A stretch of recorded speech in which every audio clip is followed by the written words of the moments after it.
The morning sun cast long shadows across the manicured gardens of Clarence House as Princess of Wales stepped out of the sleek black Range Rover. Her auburn hair caught the light as she smoothed down her cream-colored coat, preparing herself for what she believed would be a routine family meeting. The invitation had come from herself, requesting presence for what was described as an important discussion about upcoming royal duties. William had been hesitant about the meeting from the start. Something in his stepmother's tone during their brief phone conversation had set off alarm bells in his mind. He had offered to accompany, but she had gently declined, believing that a woman-to-woman conversation might be more productive. Now, as she walked toward the imposing entrance, felt a subtle chill that had nothing to do with the October weather. Inside Clarence's house, sat rigidly in her private sitting room, her fingers drumming against the antique mahogany table. The queen consort's usually composed demeanor showed cracks of irritation as she rehearsed the words she had been planning for weeks. Staff members moved quietly through the corridors, sensing the tension that seemed to permeate the very walls of the residence. Was shown into the elegantly appointed room where waited, surrounded by oil paintings of previous monarchs and fresh flowers that did little to soften the atmosphere. The greeting was cordial but noticeably cool, lacking the warmth that had characterized their previous interactions. As settled into the offered chair, she noticed that tea had not been prepared, an unusual oversight in a household known for its impeccable hospitality. The conversation began with pleasantries about the children and recent royal engagements, but could sense an underlying current of hostility. Responses were clipped and formal, her eyes never quite meeting directly. The Princess of Wales found herself growing increasingly uncomfortable as the minutes ticked by, wondering what had prompted this sudden change in her stepmother-in-law's behavior. Finally, set down her teacup with a sharp clink that seemed to echo through the room. Her voice took on a harder edge as she began to speak about the future of the monarchy and the roles that each family member would play. Listened carefully, trying to understand where this conversation was leading, but she couldn't shake the feeling that she was being evaluated rather than consulted. The turning point came when began discussing upcoming state functions and ceremonial duties. With each mention of a significant event, noticed that her own involvement seemed to be minimized or eliminated entirely. State dinners, charity galas, and diplomatic receptions that had traditionally attended were being reassigned or restructured without her input. The message was becoming increasingly clear, though it remained unspoken. Confusion turned to concern as she realized the scope of what was proposing. Years of carefully built relationships with charitable organizations and diplomatic contacts were being casually dismissed. The work had done to modernize certain aspects of royal protocol and connect with younger generations was being systematically undermined. She tried to interject with questions and concerns, but continued speaking as if input was neither required nor desired. The atmosphere in the room grew increasingly tense as began to understand that this was not a discussion, but rather a decree. Words carried the weight of someone who believed her position as queen consort gave her absolute authority over family matters. The respect and collaboration that had expected from a fellow royal was nowhere to be found, replaced instead by what felt like a calculated attempt to diminish her role and influence. As the one-sided conversation continued, felt her composure beginning to slip. The careful diplomacy she had learned during her years as a royal was being tested to its limits. She thought of William, of their children, and of the promises they had made to serve the crown with dignity and dedication. The idea that her commitment and hard work could be so easily dismissed felt like a betrayal of everything she had worked to achieve. The final blow came when made it clear that reduced role was not temporary or negotiable. The queen consort spoke with the authority of someone who had already made her decision and was merely informing of the new reality. There was no room for discussion, no acknowledgement of contributions, and no recognition of the partnership that should have existed between them as senior members of the royal family. Hands trembled slightly as she processed the full implications of what she was hearing. This was not just about ceremonial duties or public appearances. This was about her place in the family and her ability to fulfill the role she had been preparing for since her engagement to William. The careful balance she had maintained between supporting her husband and carving out her own meaningful contributions to royal life was being deliberately destroyed. The drive back to Kensington Palace felt like the longest journey of her life. Her hands gripped the steering wheel tightly as she replayed every word of the devastating conversation with. The queen consort's final words echoed in her mind like a death sentence. She was no longer welcome at key royal functions, and her charitable patronages would be redistributed to other family members. The dismissal had been delivered with cold precision, leaving no room for negotiation or appeal. The security gates of Kensington Palace came into view as struggled to maintain her composure. She had always prided herself on her ability to handle difficult situations with grace and dignity, but this felt different. This was personal, calculated, and designed to humiliate her in the most fundamental way possible. As she parked the car, she noticed her reflection in the mirror and was startled by the pale, drawn face staring back at her. Inside their private apartments, William was reviewing briefing papers for an upcoming trade mission when he heard footsteps on the marble floor. The sound was different from her usual confident stride, hesitant and heavy with exhaustion. He looked up from his desk to see his wife standing in the doorway, her usually perfect composure completely shattered. The expression on her face immediately told him that something terrible had happened. Tried to speak, but the words wouldn't come. The events of the afternoon felt surreal, like something from a nightmare rather than reality. How could she explain to her husband that his stepmother had just systematically dismantled everything she had worked to build? How could she tell him that the family they had both served with such dedication had turned against her in the most brutal way possible? The silence stretched between them as William set aside his papers and moved toward her. When finally found her voice, the story tumbled out in broken fragments. She described cold demeanor, the calculated nature of the conversation, and the complete lack of respect or consideration for her feelings. William listened in growing disbelief as his wife recounted how his stepmother had essentially declared her unwelcome at family functions and royal events. The more spoke, the darker William's expression became. William's initial response was one of shocked silence. He had known that could be difficult and demanding, but he had never imagined she would go this far. The woman he had grudgingly accepted as part of their family had crossed a line that could never be uncrossed. As continued her account of the meeting, William felt his anger building like a pressure cooker ready to explode. His hands clenched into fists as he struggled to process what he was hearing. The full scope of his plan became clear as shared more details. It wasn't just about reducing her public role. It was about systematically erasing her influence and contributions to the monarchy. Years of careful relationship building with charitable organizations, diplomatic contacts, and public institutions were being casually swept aside. The modernization efforts that had spearheaded, bringing the royal family closer to ordinary people, were being deliberately undermined. William began packing the room as his fury mounted. He thought about all the sacrifices had made for the family, the grace with which she had handled public scrutiny, and the dedication she had shown to her royal duties. The idea that could simply decide to sideline his wife was not just wrong.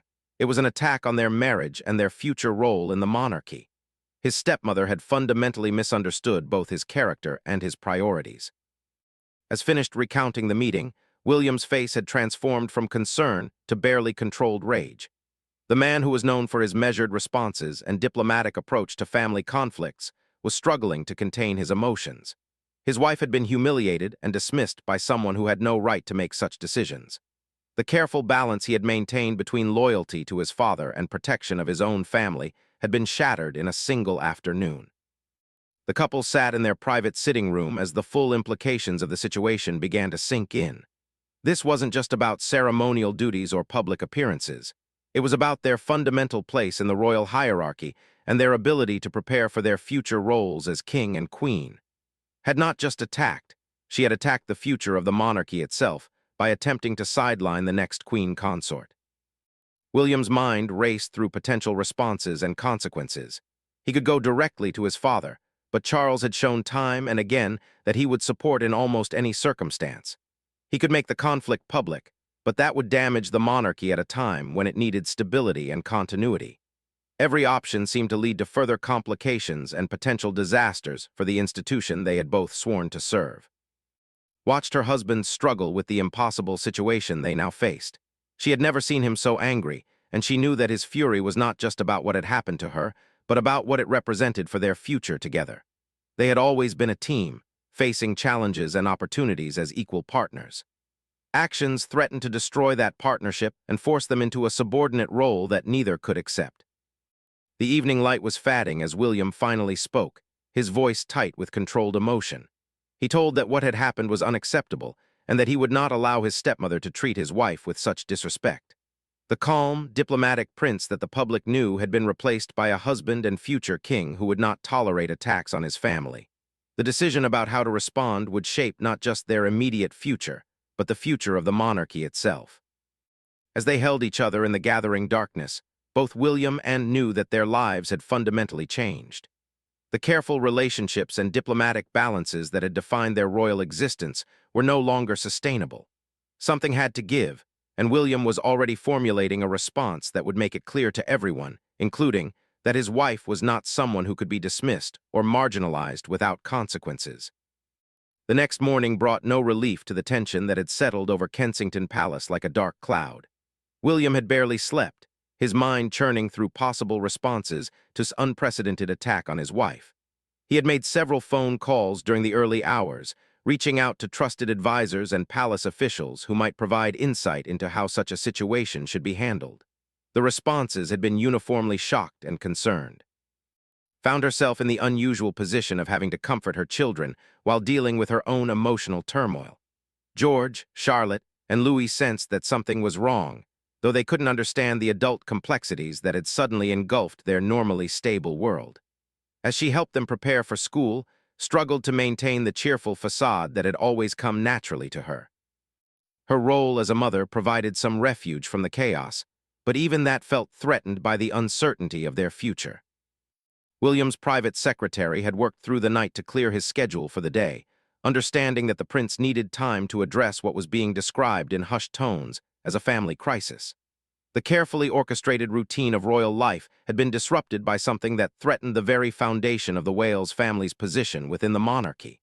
Staff members moved quietly through the palace, aware that they were witnessing something unprecedented in their experience. By mid-morning, William had made his decision. He would confront directly, but not in the diplomatic manner that royal protocol typically demanded. The gloves were coming off, and his stepmother was about to learn that attacking his wife was the one line she should never have crossed. He instructed his security detail to prepare for an immediate departure to Clarence House, ignoring their concerns about the lack of advance notice and proper coordination. The drive to Clarence House felt like a journey into battle for William. He had always tried to maintain cordial relationships with all members of his family, even when personal feelings made that difficult. His respect for the institution of the monarchy had often required him to suppress his own opinions and emotions in favor of maintaining family unity. Today, however, those considerations seemed irrelevant compared to defending his wife and protecting their future together. Was in her private study when she received word that William was arriving unannounced and demanding an immediate meeting. The Queen Consort's initial reaction was one of irritation rather than concern. She had expected some pushback from her stepson, but she had underestimated both the intensity of his response and his willingness to abandon royal protocol when his family was threatened. Her staff scrambled to accommodate the unexpected visit while trying to gauge the mood of the approaching prince. The confrontation began the moment William entered study. There were no pleasantries, no ceremonial greetings, and no acknowledgement of her position as queen consort. William's voice carried a cold fury that his stepmother had never heard before as he demanded an explanation for her treatment of. The diplomatic prince who had always shown her respect and courtesy had been replaced by a man who was fighting for his family's survival. Initial response was one of defensive indignation. She attempted to assert her authority as the senior female member of the family and justify her decisions as necessary for the good of the monarchy. Her words about unsuitability for certain roles and the need for more experienced royals to take the lead fell on deaf ears. William listened to her justifications with growing incredulity, recognizing them as thinly veiled attempts to mask personal animosity as institutional necessity. The conversation quickly escalated as William challenged every assumption and justification that offered. He pointed out successful track record, her popularity with the public, and her essential role in modernizing the monarchy's image. The idea that his wife could be casually sidelined by someone who had only recently joined the family struck him as not just wrong but fundamentally destructive to the institution they all claimed to serve. His composure began to crack as William pressed his attack with surgical precision. He had clearly prepared for this confrontation, armed with facts and examples that undermined every argument she attempted to make. Years of suppressed frustrations and diplomatic restraint were finally being released in a torrent of controlled fury that left his stepmother reeling. The power dynamic that had previously favored was shifting dramatically in real time. The turning point came when William made it clear that he would not accept any limitations on his role or restrictions on her participation in royal duties.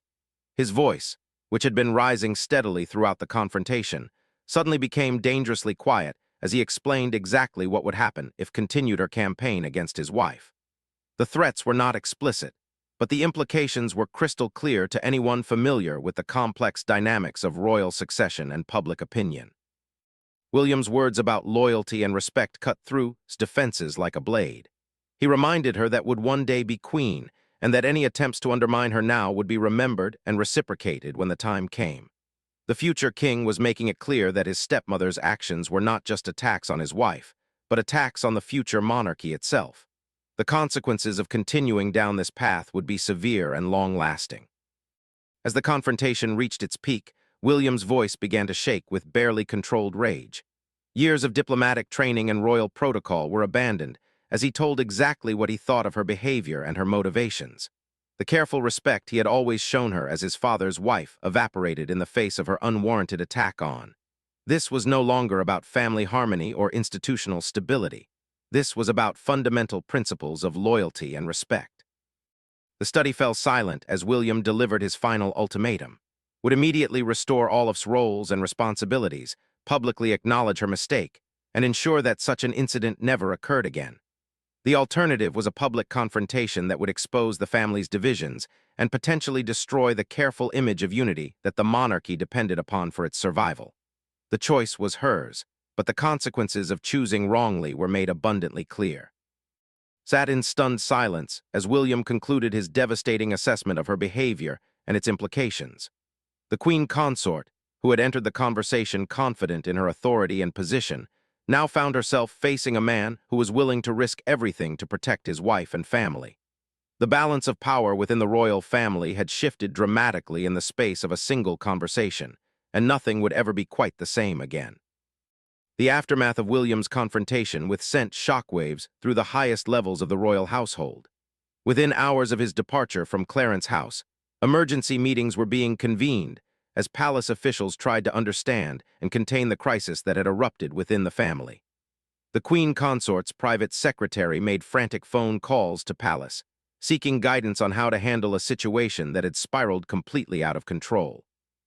King Charles was in Scotland when he received the urgent communication about the confrontation between his son and wife. The king's initial reaction was one of disbelief, followed quickly by concern about the potential consequences for the monarchy's stability. Charles had worked for decades to build a harmonious, blended family, and the idea that it could be destroyed by a single ill-conceived decision filled him with dread. He immediately canceled his remaining engagements and prepared to return to London.